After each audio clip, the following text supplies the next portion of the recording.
Hi folks, welcome to what I hope is going to be a very exciting new build series, and that is obviously, as you can see from the box here, it's the building of the DH.82 Tiger Moth, a very iconic aircraft, and it's a kit produced by Tony Ray AeroModels. I recently got a call from him asking if I would do a review, and of course I was delighted.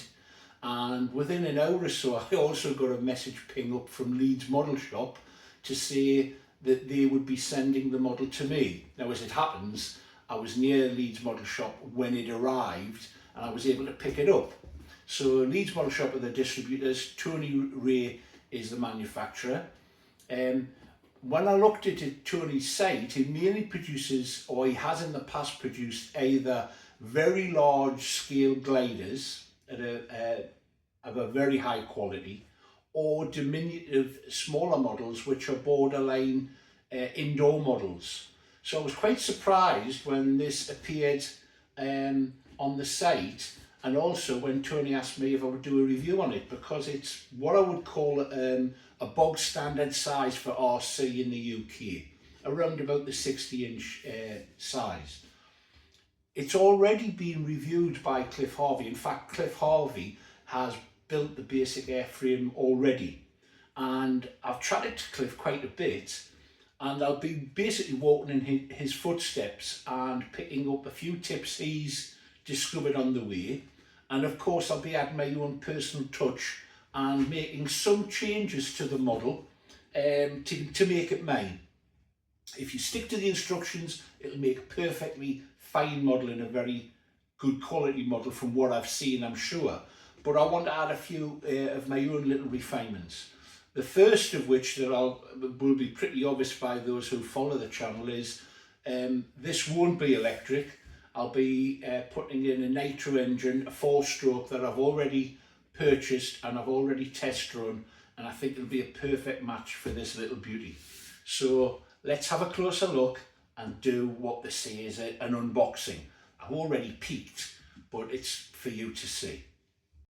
So let's have a closer look. This is the model. I also picked up this cockpit kit, which had also been sent through by Tony, which was a pleasant surprise, and I'll be incorporating that into the build, obviously towards the end of this process. Let's have a closer look at the details of what the kit's about. So if we zoom in a little, there we go. I hope you can see that. I'll go through it anyway. So as I said, it's a nice size, 1.5 meters. So it's a sort of plane that easily fits into most cars. And the thing that strikes me on the spec here is that it's described as having a flying weight of 1.9 kilograms, which is very light. Light models fly better. They don't hit the ground as hard, obviously. So I'll be interested to see how that pans out. You can see here that it specifies that if you're going for a 4-stroke engine, anything between a 52 and a 70. Personally, I think a 70 would be a massive overkill. So I'm going for a 52, which I think will give a scale performance. If you're into electric, then it's a 3530 brushless motor that's specified, and suggested that you use 25 gram servos, of which 4 are required. If we open up a little so you can see some more, you can see on the outside of the box that you get a kit inside the kit, so to speak, to make the cockpit detail, which is a really nice touch, I think, because models often lack this and we're all struggle around trying to fabricate them. So that'll be interesting to look at. And this feature here, which is something I have used before, the wings are stored as a pair port and starboard.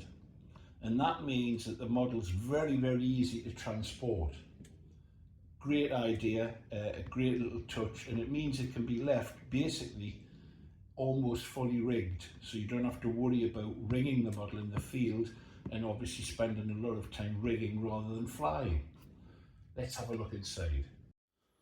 As I say, I've already taken a peek. In fact, the the chap at Leeds Model Shop opened it up to check it before I took it away, and obviously that would happen for anybody that was ordering them, to make sure everything was fine. So you open the kit up, it's a very compact box. First thing I noticed was this wooden plywood box, and that actually houses the cowling. So if we take this off, you have separate packs. There's a pack of strip wood of various materials. It looks like spruce and balsa, and some bits of wire in there as well. Here we have a pack that contains the wheels. Many kits don't have the wheels, you have to purchase them, but the wheels are included. This is a nice touch, some fake leather for obviously making the cockpit. If I'm really crafty about that, I'll have enough spare to do on the Fokker D7 that I'm building. Take the wheels out, there we go. Wheel covers, they feel like they've been 3D printed. That's a nice touch. Pre-cut, don't know if that's going to show up. See if I can put it against a pre-cut acetate for the windshield. Don't know what they're for. That's obviously the windshield. I'm not sure what that is, but you know, it'll become clear, I'm sure.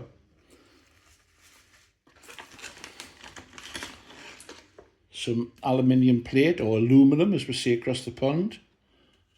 2 sheets.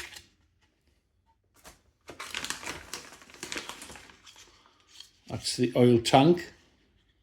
Nicely made. 3D printed, including the filling boss, you can see there. Rigging wire, which I believe is functional. The model needs the rigging wire to hold the wings on. And there's a tail wheel. Now that's the first thing that I may or may not be adding. It depends on the particular model I'm going to build. I'm going to try and do a specific model, and some of them had tail skids rather than wheels. If that's the case on the one I've finally selected, the wheel won't be going on. But if you fly from tarmac, it's a great thing to have. We'll just put them to one side for a moment.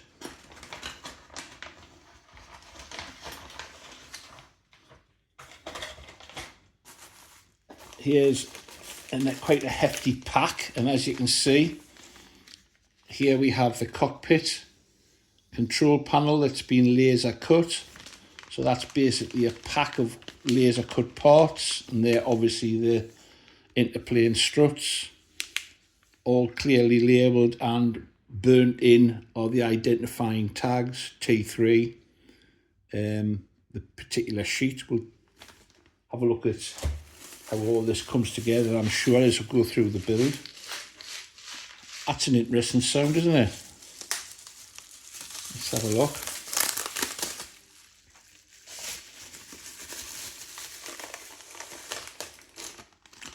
Well, there's a packet of aluminium parts, I would suspect for the undercarriage and the cabine struts. Some of them are pre-formed. Some looks like it's aluminium, others, I don't know, that looks like steel. Pre-formed, pre-shaped.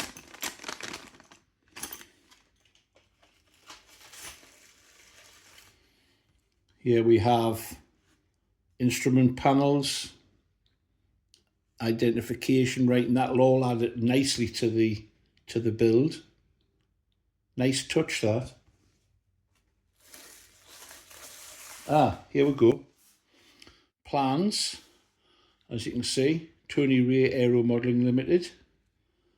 Designed and drawn by Tony. He's only a young lad. Well, they're all young by my comparison, but obviously a very skilled designer.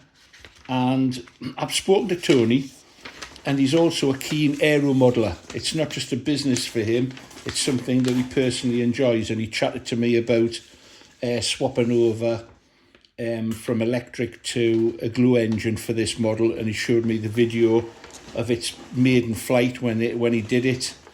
Very pleased he was, and that's the route I'm taking. So there we go. The wings are full size here. There's a nice head-on view, and you can see what it's going to look like. That's an undercarriage half scale to show the parts. Most of it's in Chinese, the writing here, but you can identify by, there's a picture of each part. Right, they're obviously something I haven't come across yet, those parts.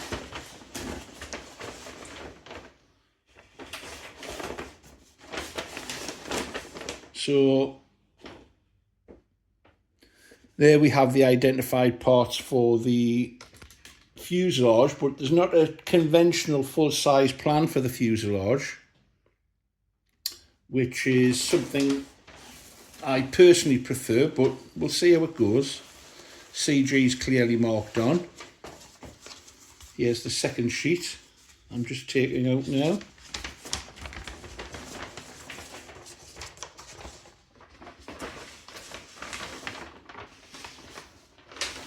Okay, so that's got the insignia. It's got a diagram showing you the templates for the aluminium parts that you cut out, because it has working doors and a luggage rack, obviously the upper and lower wings. And if I pull it across,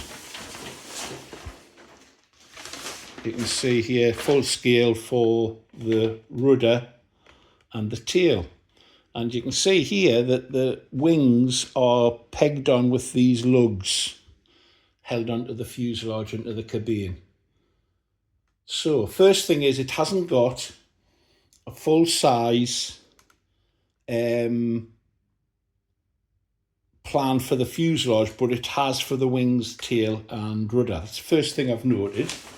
The other thing that I have noted, because I've already been speaking to Cliff about it, I found it quite difficult finding where the instructions were, because if you go onto Tony's, if you try to go onto Tony's site by simply searching Tony Ray AeroModels, it does take you to a number of dead sites, or sites that I was getting warnings that they weren't secure.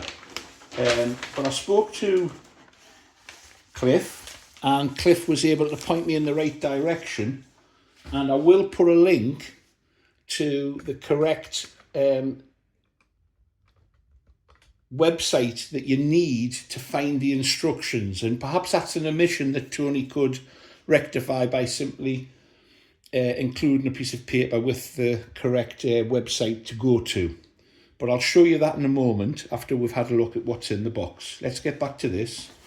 So this is quite a hefty box, a hefty package rather. They are the inter-wing struts to transport the model. I recognise them because they wouldn't fit into the model.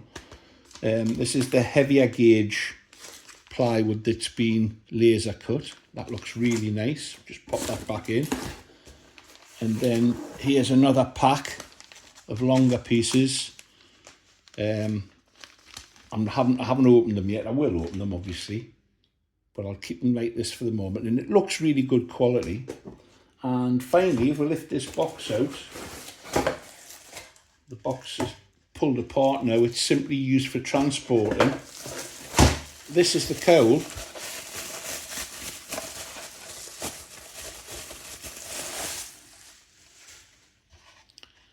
And that's really nicely done. I don't know how it's been produced. If it's been, I don't even know what it's made out of, but it's got a lot of fine scale detail marked into it, including the screws for holding the access panels on. It's quite sturdy, that. I'm very impressed with that. I don't know what it's made from. If it's 3D printed, it's a very, very good quality, but I don't know. It looks like some sort of, it's got the texture of some sort of formed plastic, but that's very nice. Nice touch. This is obviously for putting an exhaust in, but mine will have a real exhaust, which will probably come out the bottom here. Keeps the models a lot cleaner and tidier. Put that to one side. Right, that's all the bits. I'm going to, oh, wait a minute. There you go. They are the aluminium parts that are an integral part of what makes this model look so good, I think. We'll have a good look at them when it comes to cutting them out. I spoke to Cliff about cutting them out and give him a tip about how to remove them carefully without damaging them. But that's a nice touch. Right, I'm going to put this back away.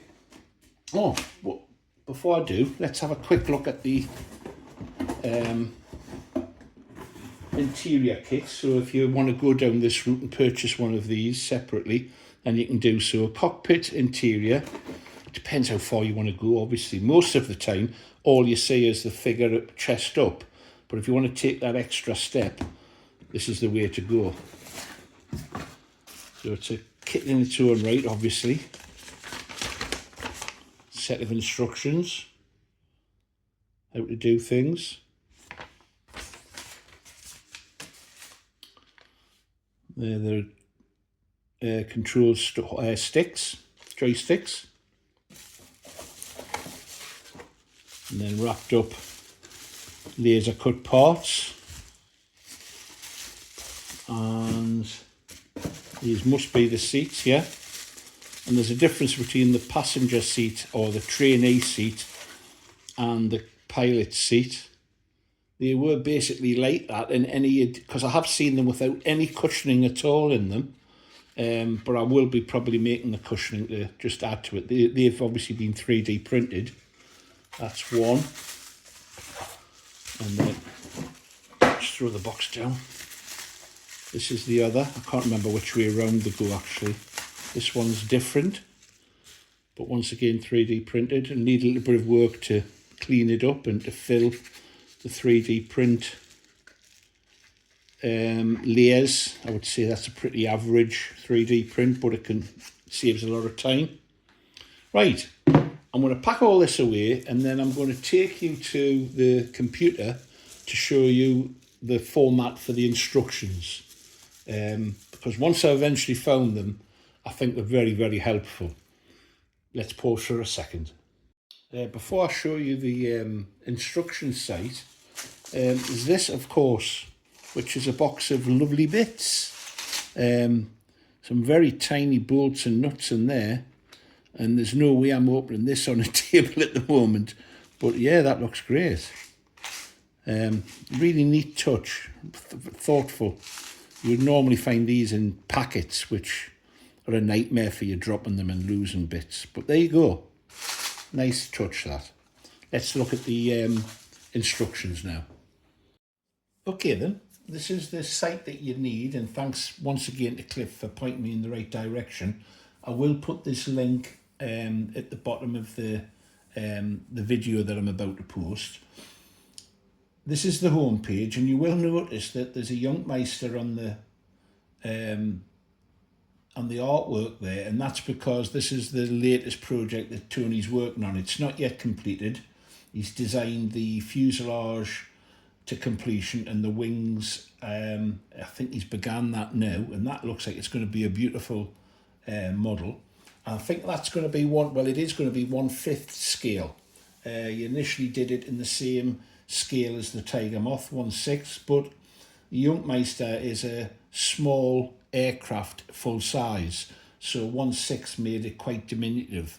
So he's upped the scale slightly to 1/5, and I'm sure that's going to be a gorgeous model when it comes out. Anyway, to the products, and you can see that Tony mainly does, wait a moment, I'm jumping ahead of myself there, gliders, retro early design gliders, and if we zoom in a little you'll see them better, I'm sure. So they all tend to be big things, you know. I mean, gliders by their very nature are large, very elegant looking models. He does micro series, the smaller stuff. He has a boat a tug, steam tug, and he calls these kits the significant series. I think what he's implying there, sometimes in translation things don't seem as clear.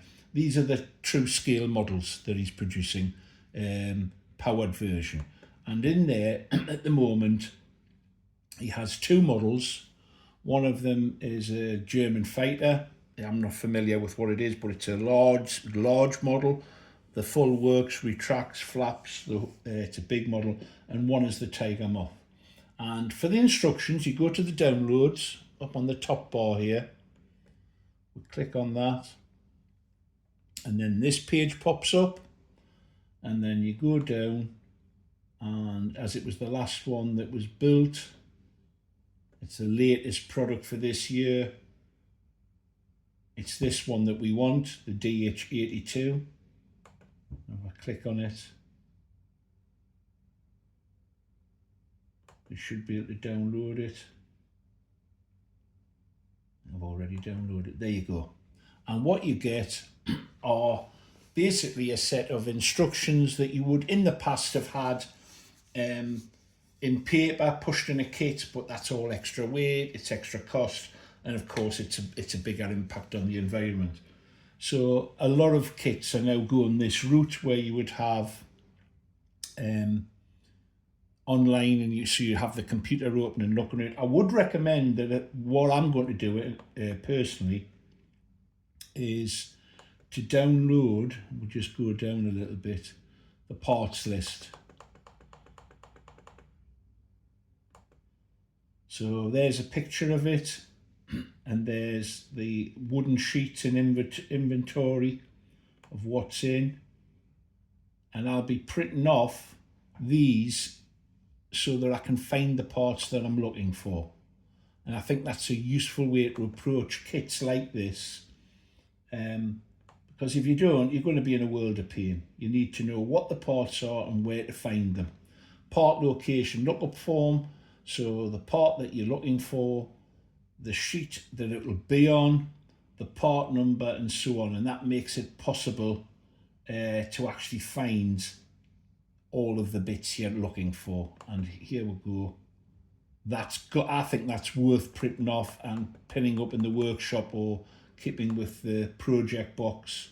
You need something like that to hand. I don't want to be flicking back and forwards and looking at a screen. However, the approach that's taken is a really quite detailed set of photographs that, that don't require a language to make them. It's in the old plastic model tradition, companies like Airfix, for example, where they would have detailed photographs or sketches that you followed, and that's the approach that Tony's taken here. So there you go, you get a feel of how it's going to go together. You're assembling a 3D jigsaw is how I described it to somebody. It's not in the traditional form of looking at a plan and drawing parts off and having to cut them out and pinning them onto the plan. You don't need a plan at all for the fuselage. Here's something I may change. In fact, I probably will change the sizes of some of the, well, I'm jumping all over the place here, the sizes of some of the retaining nuts, 4-claw nut or T-nut as I call them. I may increase the size of them slightly. I don't know, I'll make that decision when I get to it. But there you go, it looks like it's going to be a beautiful model. I'm normally a very, very quick builder. I've got some family commitments at the moment, so I don't know how quick that'll be. However, this is also a bit like a fine wine. It's not to be rushed. But I will make sure that I try to cover the total build from start to finish, including the covering and finishing and so on. But I'll also emphasize as much as possible if I'm going to change something and why I'm going to change it. One thing, for example, I can tell you straight up that I'm going to change is the control surface mechanisms for operating them. I'm going to put in a scale set of pull-pull cables as the full-size prototype would have. And that's because this model is such a high quality, it's just screaming out for that additional little bit of effort to make it work. It doesn't need it, it'll fly perfectly well without it, and the much quicker route is to use what Tony has set up in the design. But I will be doing that, and I may, depending on the prototype, alter one or two little things. For example, I may put the anti-stall plate on, which was a device that was attached to full-size trainer aircraft to make the aircraft more stable and to avoid an accidental stall occurring. Anyway, that's down the road. Thanks for looking in. I hope you've stuck it this far. If you have, you're probably interested in the kit in terms of purchasing it. And if you are, I would say you're probably a serious modeler, because this is a kit for the connoisseur to either build straight as it is or to use it as a starting point to upscale it to the standards that they are looking for. It's got that sort of potential, I think. So thanks for looking in. Please give it a thumbs up. Watch out for further episodes. And to do that, you need to subscribe. So please do so. Bye, folks.